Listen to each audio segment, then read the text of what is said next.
आज हम जानेंगे कि कर्ण अपने 5 बड़े दान के कारण दुनिया के सबसे बड़े दानवीर बने। तो आइए जानते हैं वो 5 दान कौन कौन से थे। तो कहानी का शुरुआत करते हैं। भगवान श्री कृष्ण ने भी कर्ण को सबसे बड़ा दानी माना है।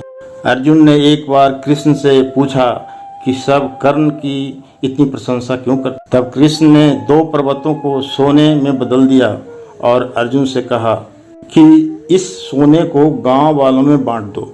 अर्जुन ने सारे गांव वालों को बुलाया और पर्वत काट काट कर देने लगे और कुछ समय बाद थक कर बैठ गए।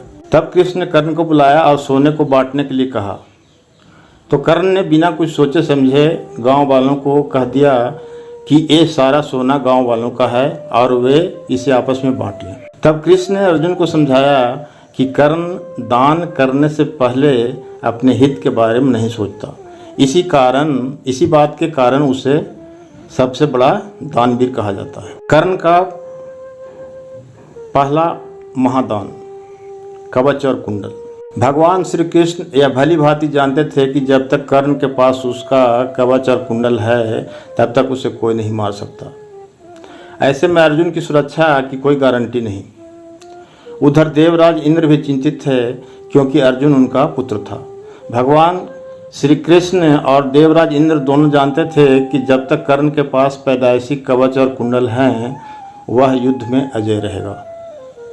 दोनों ने मिलकर योजना बनाई और इंद्र एक विप्र के वेश में कर्ण के पास पहुंच गए और उनसे दान मांगने लगे। कर्ण ने कहा, मांगो।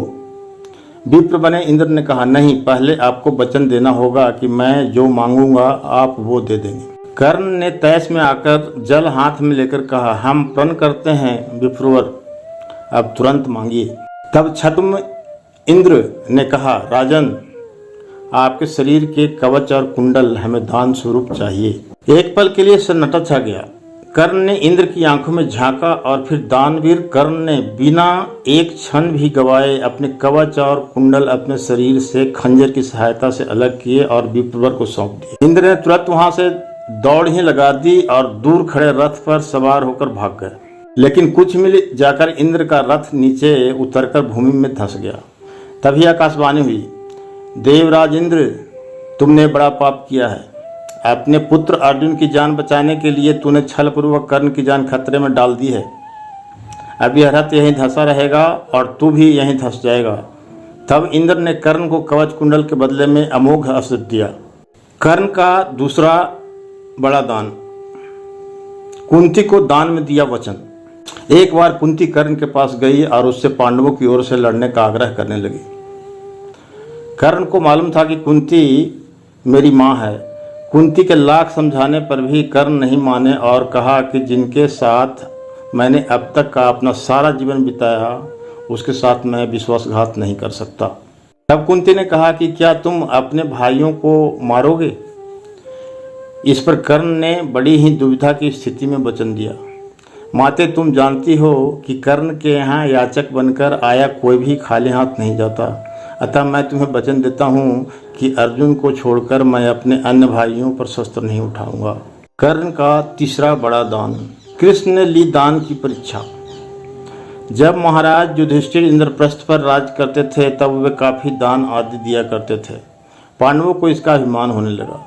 भीम व अर्जुन ने श्री कृष्ण के समक्ष युधिष्ठिर की प्रशंसा शुरू की कि वे कितने बड़े दानी हैं।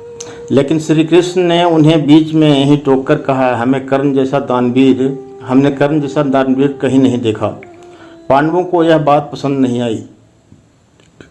तब श्री कृष्ण ने कहा कि समय आने पर मैं सिद्ध कर दूंगा। कुछ ही दिनों बाद एक याचक युधिष्ठिर के पास आया और बोला, महाराज, मैं आपके राज्य में रहने वाला एक ब्राह्मण हूँ और मेरा व्रत है कि बिना हवन किए कुछ भी नहीं खाता पीता। कई दिनों से मेरे पास यज्ञ के लिए चंदन की लकड़ी नहीं है।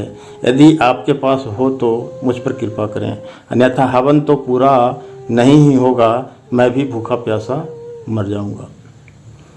युधिष्ठिर ने तुरंत कोषागार के कर्मचारी को बुलाया और कोष से चंदन की लकड़ी देने का आदेश दिया। संयोग से कोषागार में सूखी लकड़ी नहीं थी। तब महाराज ने भीम व अर्जुन को चंदन की लकड़ी का प्रबंध करने के आदेश दिया। लेकिन काफ़ी दौड़ धूप के बाद भी सूखी लकड़ी की व्यवस्था नहीं हो पाई। तब ब्राह्मण को हताश होते देख कृष्ण ने कहा, मेरे अनुमान से एक स्थान पर आपको लकड़ी मिल सकती है, आइए मेरे साथ। कर्ण का चौथा महादान यौवन दान की विनती है कि एक बार कर्ण ने अपना यौवन ही दान दे दिया था। कथानुसार एक बार की बात है, दुर्योधन के महल पर भगवान नारायण स्वयं विप्र के वेश में पधारे और दुर्योधन से भिक्षा मांगने लगे। दुर्योधन के द्वार पर आकर एक विप्र ने अलख जगाई, नारायण हरि भिक्षाम देहि। दुर्योधन ने स्वर्ण आदि देकर विप्र का सम्मान करना चाहा तो विप्र ने कहा, राजन मुझे यह सब नहीं चाहिए।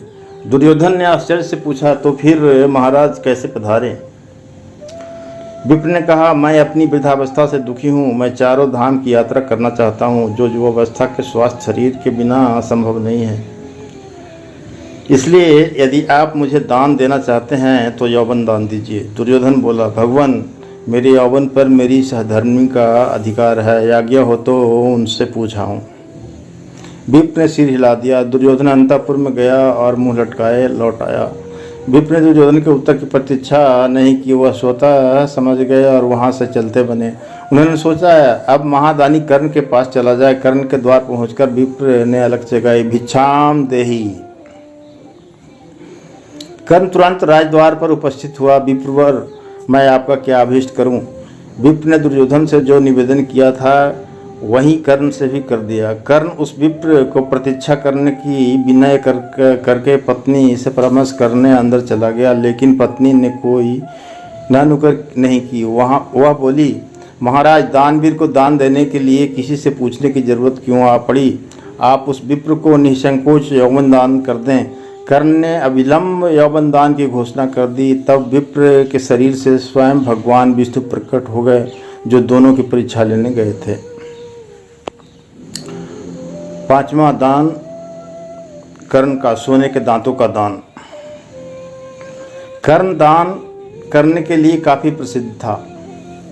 कहते हैं कि कर्ण जब युद्ध क्षेत्र में आखिरी सांस ले रहा था तो भगवान श्री कृष्ण ने उसकी दानशीलता की परीक्षा लेनी चाहिए। वे गरीब ब्राह्मण बनकर कर्ण के पास गए और कहा कि तुम्हारे बारे में काफ़ी सुना है और तुमसे मुझे अभी कुछ उपहार चाहिए। कर्ण ने उत्तर में कहा कि आप जो भी चाहें मांग ले। ब्राह्मण ने सोना मांगा। कर्ण ने कहा कि सोना तो उसके दांत में है और आप इसे ले सकते हैं। ब्राह्मण ने जवाब दिया कि मैं इतना कायर नहीं हूँ कि तुम्हारे दांत तोड़ूं। कर्ण ने तब एक पत्थर उठाया और अपने दांत तोड़ लिए। ब्राह्मण ने इसे भी लेने से इनकार करते हुए कहा कि खून से सना हुआ यह सोना वह नहीं ले सकता। कर्ण ने इसके बाद एक बाण उठाया और आसमान की तरफ चलाया। इसके बाद बारिश होने लगी और दांत धुल गए। जय हिंद। यदि यह कहानी आपको पसंद आई तो इस वीडियो को सब्सक्राइब अवश्य करें। अगले वीडियो की नोटिफिकेशन पाने के लिए इसके बेल आइकन को अवश्य दबाएं। धन्यवाद।